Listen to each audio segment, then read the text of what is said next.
get some information about Michigan State Police's response to this winter weather emergency that we have coming. So there has been a blizzard warning issued for Northwest Indiana and Southwest Michigan. We know that's going to begin later tonight into Saturday morning. Travel will likely be very difficult or impossible, especially along the blizzard warning areas.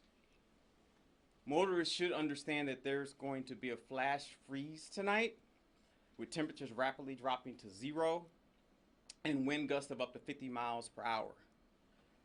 This dangerous wind and high winds, lake effect snow and blowing snow will create dangerous conditions for motorists. Michigan State Police top priority is safety to all our residents, including motorists traveling through our district, which includes 9 counties. First and foremost, we're pleading with residents and motorists who are planning to travel to leave as soon as possible. If you're planning to leave later this evening, we're asking you to seriously reconsider your travel plans and stay home where it's safe. If you decide to travel during the storm, we ask that you pack an emergency preparedness kit. This should include a flashlight, a phone charger, water and food, blankets, first aid kit, and jumper cables. It is also extremely important to let someone know your destination. If you are involved in a crash or your vehicle becomes disabled, stay in your car. Place it in park, put your flashers on, call 911, keep your seatbelt buckled. Only move your vehicle or exit if it is unsafe to remain in your vehicle. If you exit, please stand between your vehicle and traffic. And please note, exiting your vehicle to inspect damages could result in secondary crash in which you could become a victim yourself. If you're looking for information on roads and weather during this event or before you travel, please check the travel conditions and the weather reports before you leave. Tune into your local news or view their websites rather than calling your local MSP or 911. Major road closures can be found at michigan.gov/MyDrive or at michigan.gov/road conditions. Now, Michigan State Road Patrol staffing levels. So here in the 5th District, we are well prepared for this blizzard. We provide safety service to 9 counties, including Southwest Michigan, including Berrien, Cass, Allegan, Berry, Kalamazoo, Van Buren, St. Joseph, Branch, and Calhoun. We will have 24-hour coverage with approximately 115 shifts filled by troopers and supervisors ready to serve and respond to any public or traffic-related emergency or event. We also will have additional personnel on standby should the need arise. Lastly, we will be conducting around-the-clock freeway sweeps proactively looking for disabled or stranded motorists. This includes our interstates and our U.S. roads, respectively. Our M roads will be checked as well, but our priority will be the freeways. At this time, I'll take any questions you may have. Have you changed your staffing levels in light of what's going on at all? Yes, we have. So we pretty much mandated those troopers and supervisors who are going to be at home over this holiday weekend to pick up some shifts to help cover, the entire district over a 24-hour period every day throughout the weekend. Fair enough. Did you have any plans that changed? No, I'm actually planning to stay at home this weekend. So. I'm curious just about safety. I talked with some road commissioners, and they were talking about not even being able to have plow drivers out if there's whiteout conditions. What are the safety protocols for officers who are out there if there's whiteout conditions? Well, we're 911. We're emergency personnel. This is what we train to do. So we will be out there. We risk our lives each and every day, whether it's a tornado or winter snowstorm or a flood. So this is what we do. We're trained to do. We're going to do our job and serve the public. I know you touched on this obviously, but like, why is it so important? When you have these blizzard conditions and the blizzard warning, and how does that make things even more difficult? Because West Michigan obviously used to getting a lot of snow, but we don't see the blizzard warning very often. Well, the cold weather is of great concern. It's been reported it's going to get minus 30, minus 40 in some parts, and so that means people can be can experience frostbite rather quickly.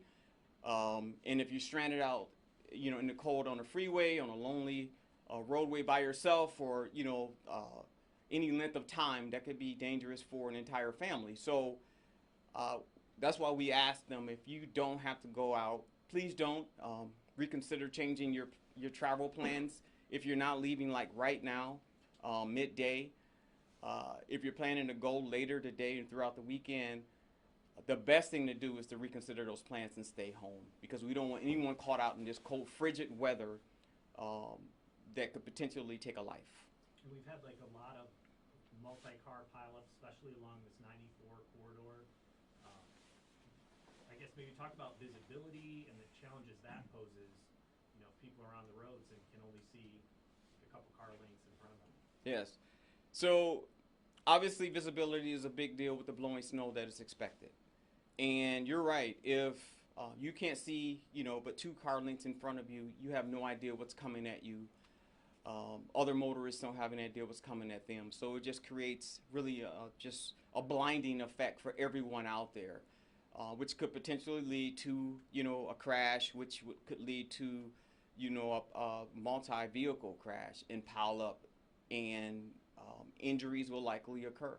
And then that alone will also cause law enforcement, whether it's MSP or local unit, to respond to those events, which puts them at risk as well, because the conditions will remain the same, whether they're investigating a crash scene or not.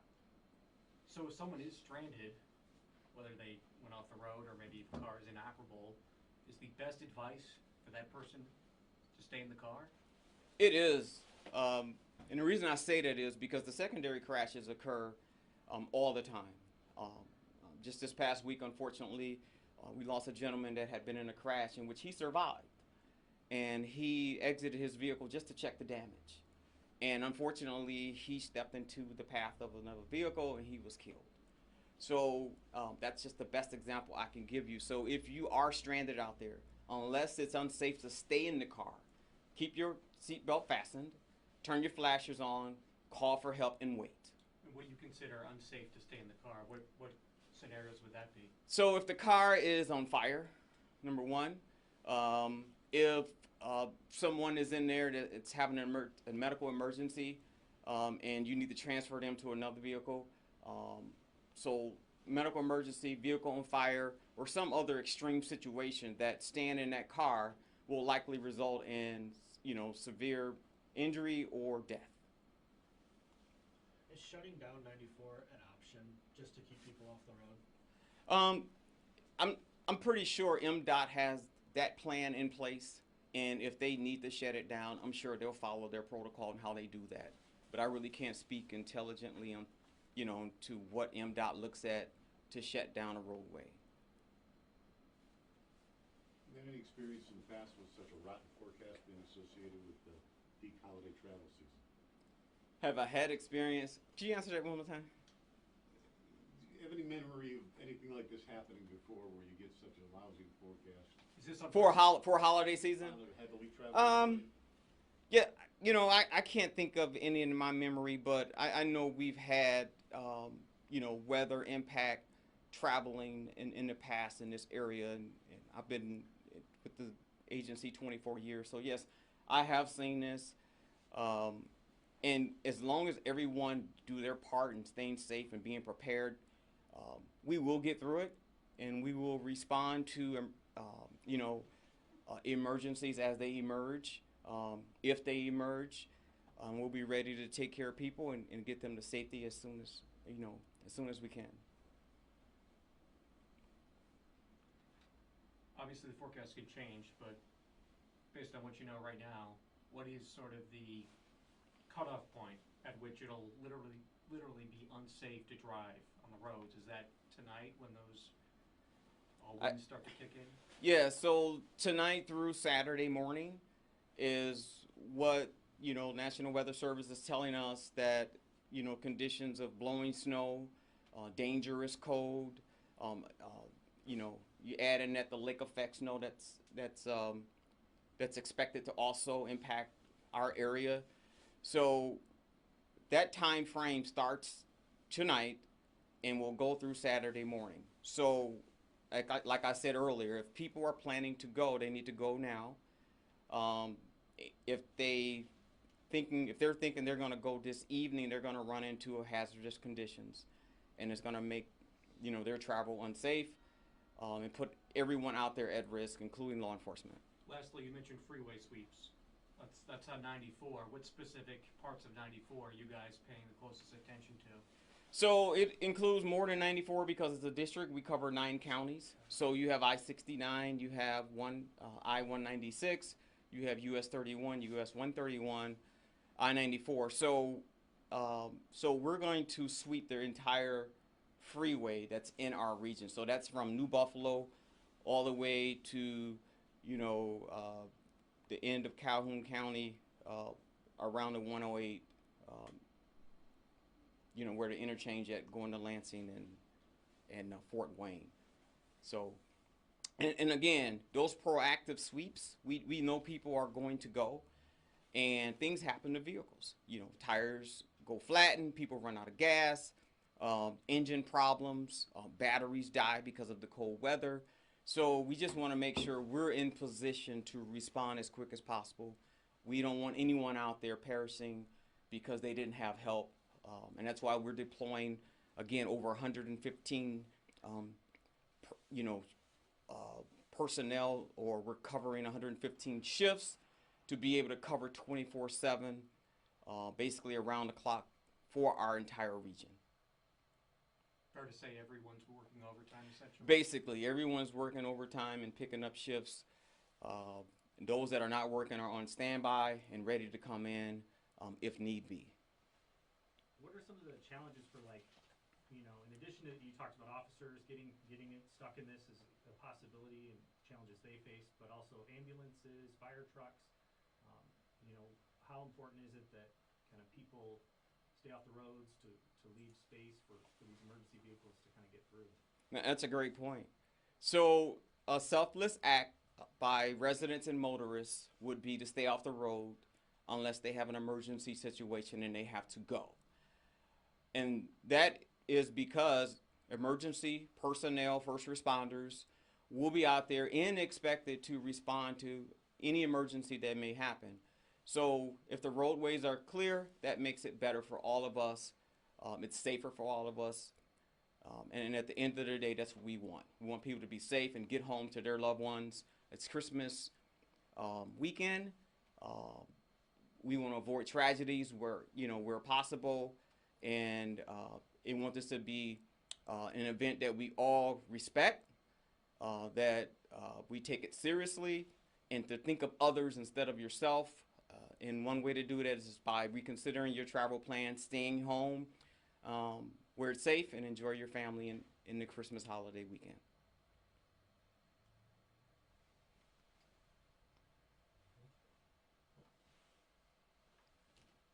Everyone good? That's good? Yeah, okay. All right. Thank you. Appreciate it. Yep, you're welcome. You-